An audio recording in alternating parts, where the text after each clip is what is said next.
Hello and welcome to another Royal Reviewer live channel episode. Today I'm going to get into a video in a moment on Zara Tindall, the Queen's granddaughter. Zara Tindall, of course, non-HRH, has found herself in a little bit of hot water, a little bit of bother over a promotion of an app. We'll go to that in a moment, but it is related to COVID-19. Anyway, today is November the 6th, 2020. I hope you've all had a really wonderful day, and wherever you are in the world, stay safe and stay healthy and stay happy. Whilst people drop in, I'm sure people will be, this is a live chat, so I will be trying to answer and read as many of your comments as possible. At the top of this chat, I also invite you to ask me any other royal questions or any other royal news stories that you'd like my opinion on, or anything that you'd just like to talk about. So hello and welcome to Mason, Mary, Stacey, James Med4, Stan, Dawn, Michelle, Susan, Tisha, Little Annie, Benita Brown, Mary and Laura. Hello to everyone dropping in. We have 66 people watching already that hopefully have just had notifications. Right, okay, now I'm gonna read a BBC article on this, and hopefully we'll kind of stop and we'll kind of pick it apart as we go through. So this was published 2 hours ago, and it says COVID app backed by Zara and Mike Tindall prompts a safety concern. So do excuse me whilst I put my glasses on, because I'm gonna have to do a little bit of reading, and I'm sorry about the glare from the light. Right, so an advert for a coronavirus passport app, which has been promoted by Zara Tindall, has been referred to the advertising regulator over concerns it may be at odds with health guidance. So let's just set the scene. We all know that Zara Tindall, daughter of Princess Anne, was not given a HRH. She wasn't entitled to one, but she wasn't given one by the Queen. One was refused by Princess Anne. Therefore, Zara Tindall has grown up always knowing that she's going to have to make her own money and, you know, live her own life. But what they try to do, these sort of non-titled but yet still members of the royal family, they always try to kind of still stick to the standards and values of the Queen. However, we did see last year there was one really big boo-boo, one really big slip-up. It doesn't happen often, but when it does, it kind of blows up. And that was the whole Peter Phillips, Zara's brother. He did that really weird Jersey cow milk advert. I think it was either Japan or China, where he basically sold his royal connections to make an advert to advertise this Jersey milk, which basically caused a big stink. Anyway, hopefully lessons were learned there. But it seems that obviously Zara, being a big sporting personality in her own right, wants to try and get people back into sporting venues. COVID safe, of course. So she has kind of given her name and chosen to be part of the advertising campaign for this app. But as I'm going to read in a moment, the kind of passport, this health passport, may kind of raise more concerns than what it actually solves at the moment. So this is where she finds herself in a little bit of hot water. So the V Health Passport allows COVID test results to be uploaded to a phone, meaning people can demonstrate they are safe to attend sports and other events. So the theory behind it is very good. Obviously, once lockdown is over, you know, people do want to get back to sporting events, and the V Health Passport claims to be a way of doing this. But in an ad to promote it, Mrs. Tindall is shown having an antibody test. So you need to have an antibody test for this app to work. Government guidance, currently in the UK as of now, says that these tests do not show if you currently have COVID. So as we know, the antibody tests show if you've built up an antibody immune response having had COVID, not if you've actually got it at the point of having the test. The platform, so basically you could have antibodies or whatever, and you could still potentially have COVID to pass on to other people. The platform was initially referred to as the Medicines and Healthcare Products Regulation Agency, who concluded that it was not a matter for them and passed the issue to the Advertising Standards Authority for further investigation. So the Advertising Standards Authority confirmed that the matter had been referred to them. VST Enterprises, which said the V-Health passport was not being used as a so-called immunity passport, adding that the platform encourages the user to have a regular test cycle to manage their personal contact with the virus. The V-Health passport does not promote or recommend any specific COVID test or manufacturer, its representative said, and will always be guided by medical science and the regulatory governing bodies over tests. The test kit used was for professional use only. It has it's certified, marked and registered with the MHRA, and that is what VST Enterprises have said. Earlier, they also said the particular antibody test featured in the video was used for illustrative purposes only. After creating an account with V-Health Passport, members of the public can book a coronavirus test with a medical centre that follows government guidance via the app, obviously UK government guidelines.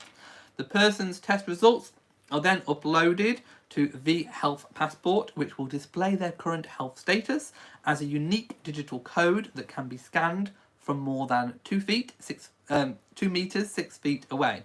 A negative test result will also show up as a green tick on the passport. Zara Tindall, who obviously is an award-winning equestrian and also the Queen's granddaughter, features heavily in the advert for the app with her husband Mike, who obviously, of course, was a member of the 2003 Rugby World Cup winning team. In the video, she explains that the app can be used by sportsmen and women, as well as supported staff, volunteers and fans, to give them confidence to attend large events again. She also said it's a potential game changer for getting fans back to watching sports. Very noble, because obviously, you know, people are missing out on what we are used to, and people that enjoy sports and going to sporting events are missing out. But is this the way forward? We do not know at the moment. But in the ad, viewers are told that Mrs. Tindall is taking a test to see if she currently has the virus or whether she had previously had it, which, when her results are revealed, she is told she is clearly negative for COVID-19 current infection. However, the video shows Mrs. Tindall having an antibody test. Government guidance says such a test is limited to answering whether somebody currently has the COVID virus, and it's limited in helping understand the spread of the virus. It says antibody tests cannot tell you if you can or cannot spread the virus to other people. So I'm gonna read an analysis by a health editor of that in a moment, but I just want to go and see what people are saying about it.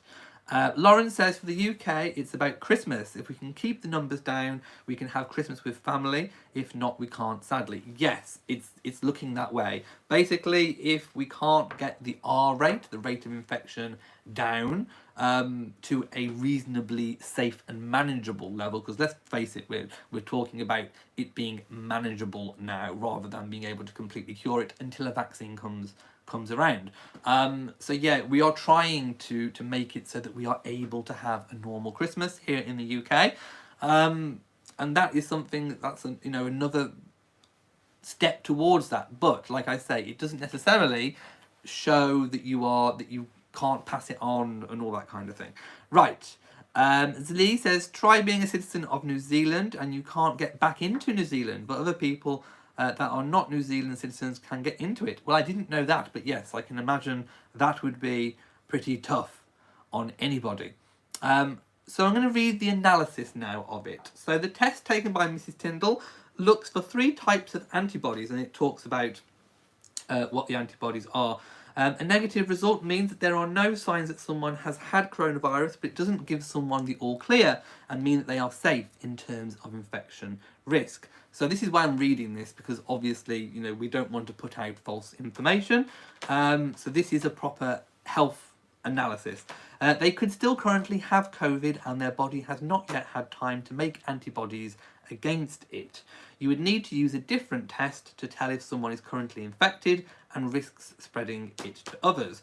A positive antibody test result means that someone has most likely recently been infected and now has some immunity against the virus. But like any test, antibody checks can give false results. So there we go. Yeah, so Zara Tindall has found herself under a little bit of criticism for doing that. Nancy says, ooh, watching you live and bigger on my laptop. Bear with, I have a kitten in my curtains. I do. Bo is my cat, my little kitten, and he's doing something in my curtains. They're moving, they're twitching. Lauren says, hopefully a vaccine soon. I think we are all hoping for that one. Right, bear with, I need to get my kitten. What are you doing in my curtains? No, come here. Right. Okay, come and say hello to everybody. There we go. Right. Are you going to help Daddy? Are you going to help Daddy talk about the royal family? Come here then, right. Be a good boy. There we go. He was scratching my floor-length curtains. How dare he? Right. So yeah, she's finding herself in a little bit of hot water, but I'm sure it will sort itself out. It's unclear, of course, how much money, if any, Zara Tindall and Mike are being paid to promote this app, but it's believed that it will be, you know, some kind of monetary figure. Laura says, trying to climb the curtains. Oh, he's gone back over there. He's very determined. If you pull him away from something, he'll go straight back. James Medford says, Zara and Peter actually would make great working royals and would support the Queen very well. As well, let's just start with Beatrice and Eugenie, shall we? I definitely think Beatrice and Eugenie should become full-time working royals. As I've spoken about countless times before, I think their time will come, and especially with their father, Prince Andrew, not looking likely to return to royal duties anytime soon, and of course Harry and Meghan stepping down as full-time working royals. There is a little bit of a gap there, especially as the Queen's cousins get older. She's already lost a cousin, not a working cousin, but she has already lost a cousin. You know, people are getting older. Philip's retired. The Queen herself is winding down her physical engagements and that kind of thing. So I think there is a need for extra royals. Laura says that's a cat's life. Yes, that is most definitely a cat's life. Cher says, why do you pronounce the HRH as H? Well, what should it be? What should I say? Huh? Should it be a huh, a huh, a huh? A huh, a huh, a huh? Lisa L. Grumman says, I love Elliot's pronunciation of the letter H. It is a H. What should it be? How should it be pronounced? How should the letter H be pronounced? I always thought it was a H.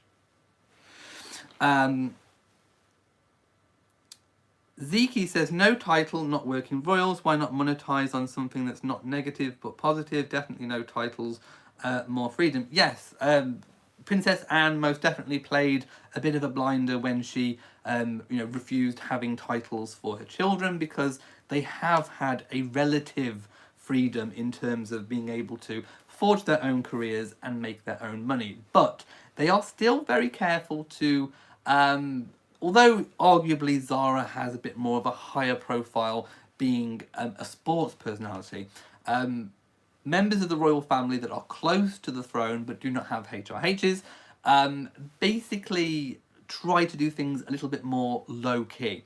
Zara can't, being a sporting personality, because that's kind of, it comes with the territory. But basically things are a little bit more low-key, and they have pretty much managed to, you know, have their own business enterprises and that kind of thing on a low-key basis and earn their own living. Mary says, I'm an uncultured swine, so I say H. Yes, you should always pronounce the H. Oh, Denise, it's not H. It's not an H. It's a H. You pronounce the H in it.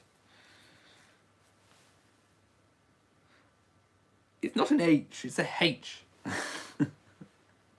Everyone knows you pronounce the H. at the start. I've done phonics. I've taught phonics in school. It's a H, it's a H. I know that for a fact. Mason says, Elliot, how's everything in the United Kingdom? Oh, well, we're in lockdown. We're in lockdown, my loves. It started yesterday. We've got a month of lockdown. It's a little bit different than last time because schools and colleges and universities are still open. It's just really non-essential shops and hospitality that are actually closed. So there we go.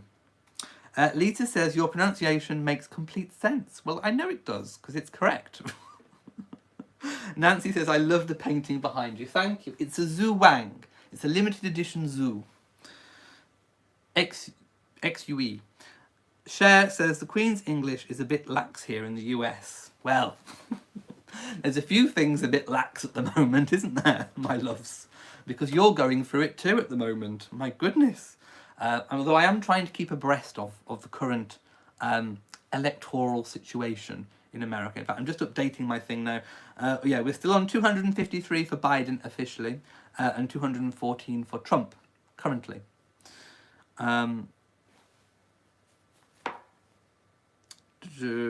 Mason is praying for a vaccine soon. I think we all are, my loves. I think we all are.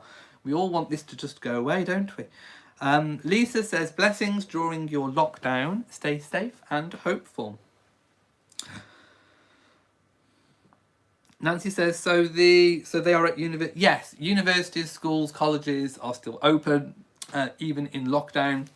You go figure. I know it's whatever, but it's open. It's just the non-essential shops are shut. Hospitality, leisure tourism, those kind of things are shut. Oh, Stan, I would love a portrait of myself and Matt by the artist. I really would.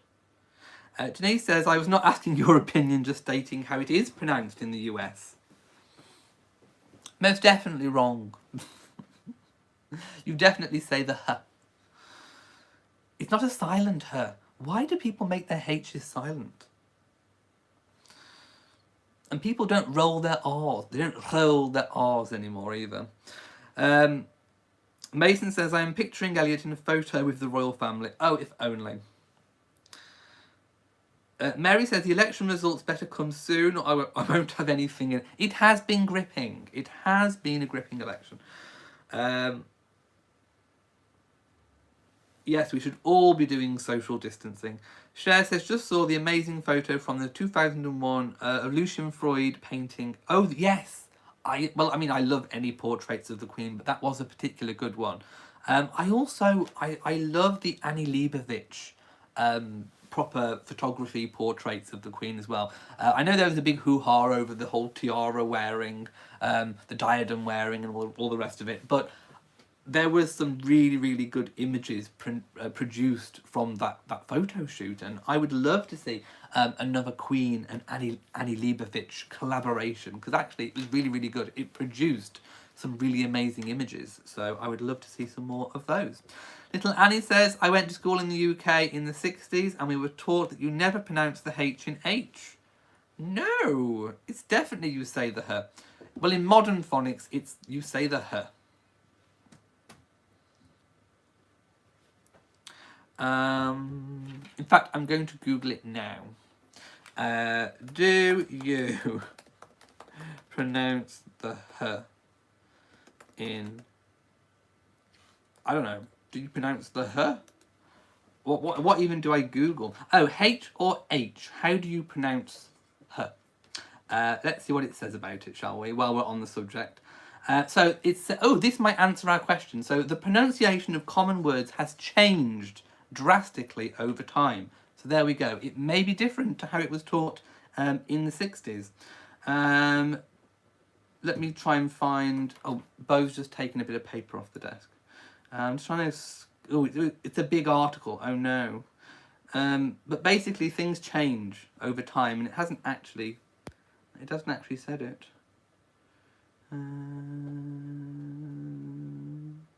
Something about received pronunciation. I know that's like kind of basic British. I'm trying to see where it says about the H. Oh, it doesn't say it. I'm going to have to read it, and it takes time. No, I can't see it.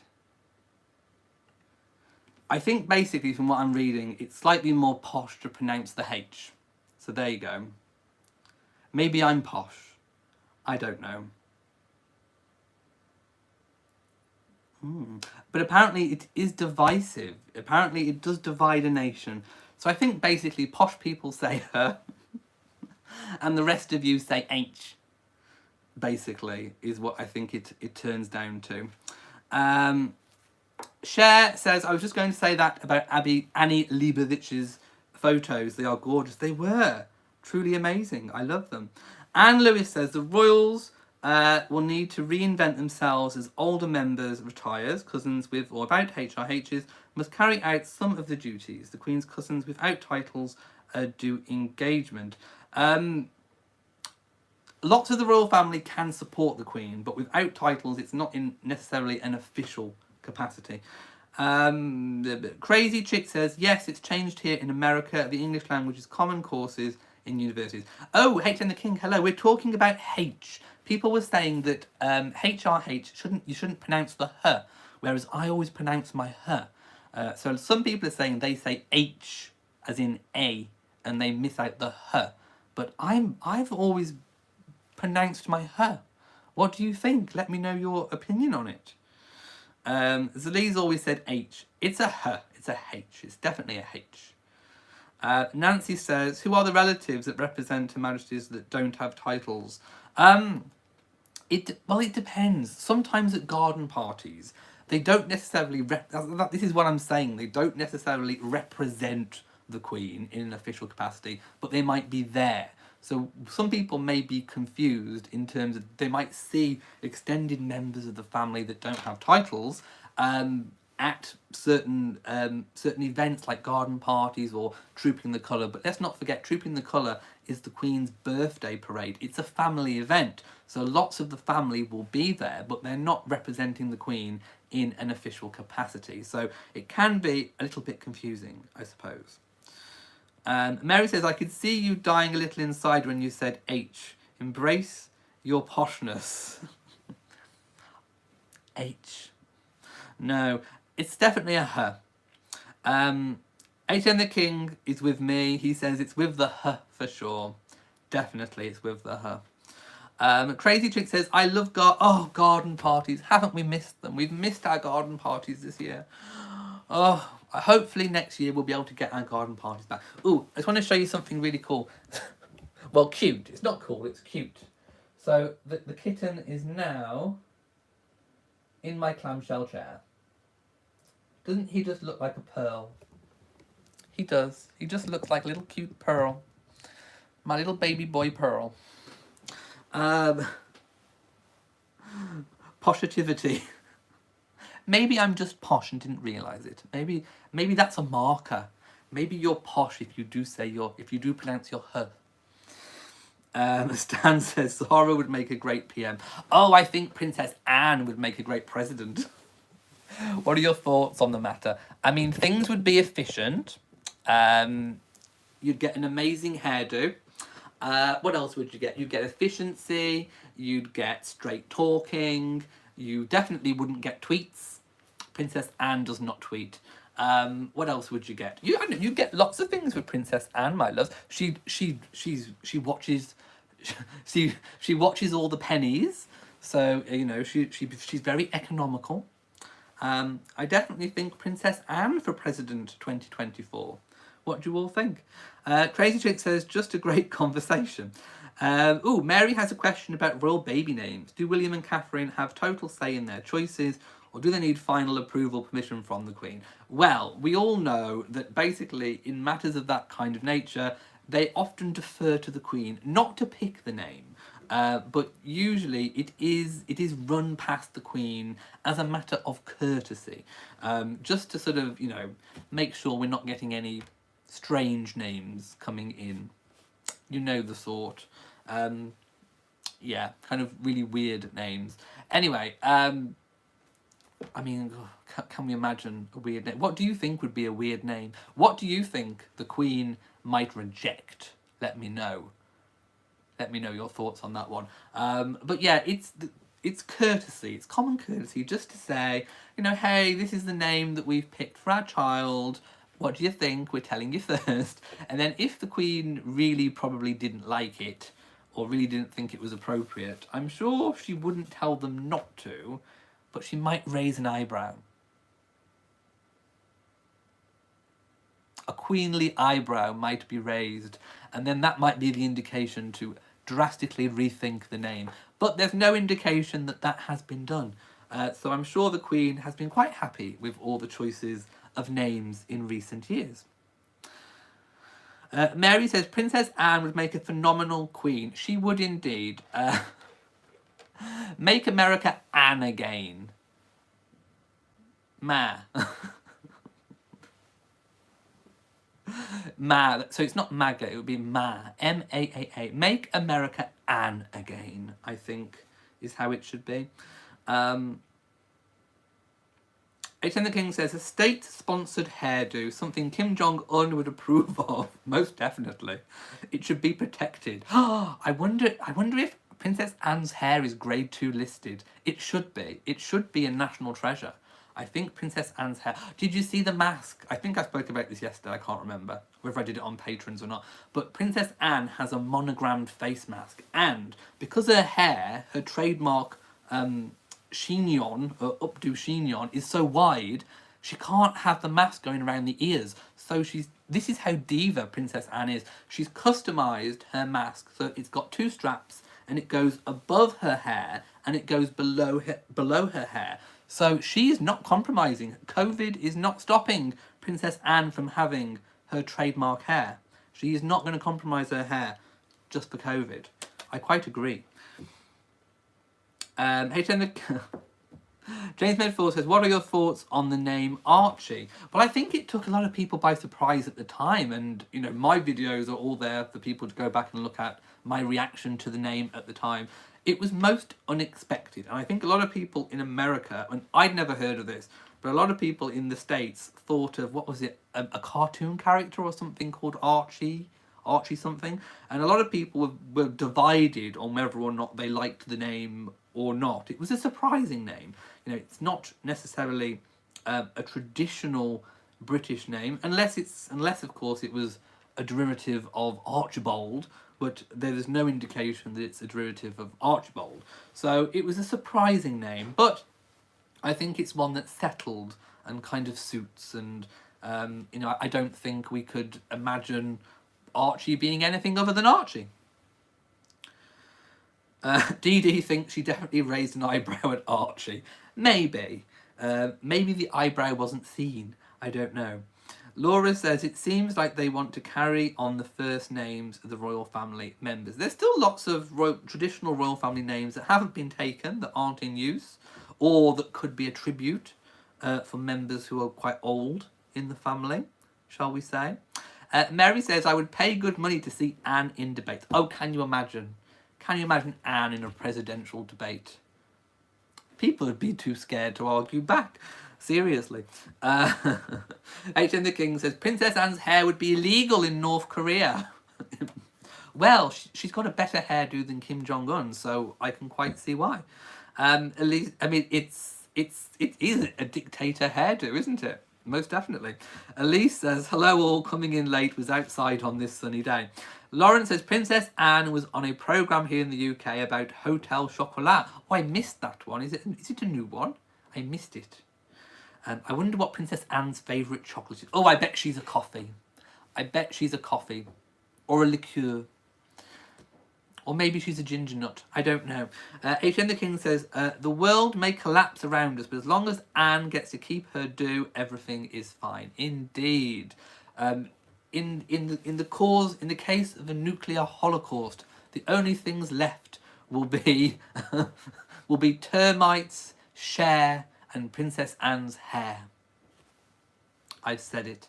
That's it. Archie Bunker. I have no idea who Archie Bunker is, but I certainly learnt about him at the time Archie's name came out, because everyone was like, ooh, it reminds me of Archie Bunker. Laura says, that's what I was thinking about.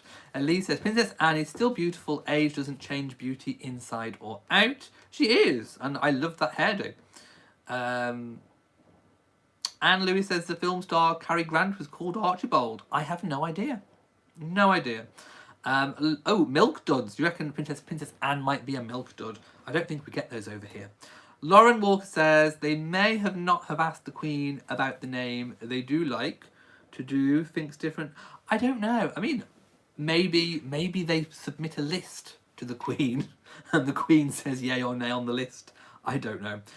Lizzie said, what happened with Zara? Oh, I spoke about that really early on in the chat, so I have to go back and take a look. But basically, she was promoting an app that promises to help people return to sporting events, but it's come under a little bit of criticism. Find out exactly why by watching back later. That rhymes. What did I say that rhymes? I forgot. What did I say that rhymes? Yes, it's an old American TV show, so I have no idea what it was all about. Is the Duchess of Cambridge pregnant? I don't think so. Usually we find out pretty quickly, pretty much the same time she does, if she's pregnant, because she gets that terrible morning sickness. The postpartum gravidae, the one that I can never say. She gets that really bad morning sickness, and basically it happens literally within the first week or two of pregnancy. So we usually find out because she always requires some kind of medical attention, and that's always released. So we always pretty much find out the same time she does. So I'm going to tentatively say no, I don't think she's pregnant because we haven't heard about it yet. That's it. Hyperemesis gravidarium. There you go, that's the one. I knew I was on the right kind of line. And Patriot says, is it true that the Queen has custody of her grandchildren? This goes back a long way. It's a very long rule. I think it was a George, it was a king, might have been a George. He was concerned by the way that his son was raising his children. So he put in this rule, this law, that he would have kind of final say and control, for example, on how they're raised, what schools they go to, how they're educated, that kind of thing. And that is still in existence today. But there is one slight point. Archie is not the Queen's grandchild. He is the great-grandchild. So there's a lot of debate as to whether or not that extends to great-grandchildren or not. But it's never necessarily been tested, and there's certainly no evidence that the Queen has ever has ever been unhappy with how one of the royal children or grandchildren have chosen to raise their children, i.e. that she's probably been quite happy with the different schools and decisions that they've taken over it. But technically, there could be something in the custody of it. But whether or not that would be tested to the limit, I very much doubt it. Yes, the Royal Marriages Act of 1772. Thank you, my fact checker, HM the King. And yes, it was one of the Georges. It was George III, and it's an Act of Parliament. And I still believe it is in full existence today, and that has not been changed. Do you know what they could do with HM the King fact checking? On certain American news networks when a certain person speaks, couldn't they? Nancy D. Nielsen says, Archibald would have been a lovely name with Archie as a nickname, as someone posted before. If Prince William had another child and it was a girl, someone posted Alice. I like Alice. Or Alice Philippa. Philippa would be nice. As a nod to Pippa, her sister. I think Philippa might be Princess Philippa. Yes, definitely. Crazy Chick says, my great-grandma is from Ireland. I've heard that law. Anne says, talking to Christine, thank you. Cary Grant's correct name to his stage name. I love the Empire State Building film. And Lauren doesn't think there's going to be any more babies. I do. I think there's going to be one more. But when? Who knows? Marjorie. Princess Marjorie. Princess Gertrude. What do we think? Princess Gertrude. If you're a Scouse, should be Princess Gertrude. Princess Gertrude. Yeah, no, I definitely think Princess Gertrude. Princess Hyacinth, yes. I think the Cambridges will aim for baby number 4, but we'll see. Lauren says maybe the next big celebrated birth will be George's children. Maybe Hortensia. That sounds good. Mary says Charlotte is Philippa's middle name. I hope William and Catherine have twin girls, and Alice and a Mary. Yes, that would be quite cute, wouldn't it? Bertha, Princess Bertha. I'm raising my eyebrow. Augusta. That's a good solid name. That's a good no nonsense, no fuss name, Augusta. Yes, I'm going with Augusta. That's a no nonsense, no fuss, Augusta. I like that one. I approve of Augusta. Princess Augusta. Crazy Chick says, it's a solid name. No one's going to mess with an Augusta, are they? Augusta Hanover. You're making me laugh now. Crazy Chick says, we a city named Charlotte here in America. Yes, of course. Octavia or Helena. Yes. Although maybe I pronounce it Octavia. Octavia. You've got to elongate the Octavia. And Helena. See, I wouldn't even say Helena. I'd say Helena. Right. Laura says the Duke and Duchess of Cambridge will be like Her Royal Highness Queen Elizabeth, Prince George and Princess Charlotte and Prince Louis and baby whatever the next Cambridge might be. I think they'll go for 4, but, you know, hey, we shall see. We'll see how, if the royal womb is in fine fettle. We don't know. Mary says Caroline as a nod to Carol Middleton. Princess Caroline. Yeah, that could work. Anne says Augustus is the Swedish king's name. I still like Augusta. And there is the Duchess Augusta tiara still. The Duchess of Teck, Augusta. People thinking that they'd like it to be 4. Gustavia. Right, okay, I'm going because I think we've spoken about the main topic of today. So I want to show you one more thing. Look, he does look like a little pearl in my clam. Look, isn't he gorgeous? He's a little pearl in my clam. By the way, I'm still looking for a spherical cushion for my clam that looks like a pearl. Oh, Lauren, don't. Says, I've just realised how old I'll be when George starts having children. Don't even go there. Mary says, I want William and Catherine to outdo Queen Victoria. Thank you for all the cat comments. No tiara today, I'm afraid. Would you like me to start wearing the tiaras again? I don't know if I should bring them down and put them in the dining room so I can just grab them.